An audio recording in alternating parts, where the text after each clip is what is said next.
ஸல்லல்லாஹு அலைஹி வஸல்லம் மஜ்லிஸ். ஒரு யூதன் வர்றான், கையில ஒரு ஒட்டகம் பிடிச்சிக்கிட்டே வர்றான், ஒட்டகத்தையும் பிடிச்சிட்டு அங்க வர்றான் ஸல்லல்லாஹு அலைஹி வஸல்லம் சமூகத்துல. பக்கத்துல இந்த ஒரு கையில ஒரு முஸ்லீம் ஒரு சஹாபியை பிடிச்சிக்கிட்டு கையில பிடிச்சிட்டு வர்றான்.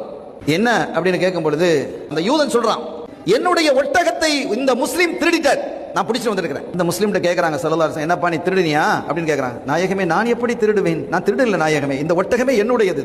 இல்லை என்னுடையதுங்கிறான் அவன். சாட்சிகள் கொண்டு வர முடியுமா? முடியும் என்கிறான் அந்த யூதன்.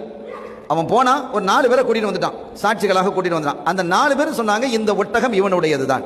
ஸல்லல்லாஹு அலைஹி வஸல்லம் சொன்னாங்க, உனக்கு சாட்சி இருக்கான்னு கேட்டாங்க. சாட்சி இல்லை நாயகமே. இப்போ ஒட்டகத்தை யார் கையில் கொடுக்கணும்? யூதன் கையில் தான் கொடுக்கணும். ஸல்லல்லாஹு அலைஹி வஸல்லம் அவர்களுக்கு யதார்த்தம் என்ன என்பது தெரியும், அது வேறு விஷயம். ஆனால் தீர்ப்பு இந்த சமூகம் எப்படி செய்ய வேண்டும் கற்று தர்றாங்க. சாட்சிகளினுடைய அடிப்படையில் 2 பேருக்குமே சாட்சி இல்லைன்னு வைங்க, 2 பேருக்குமே சாட்சி இல்லை.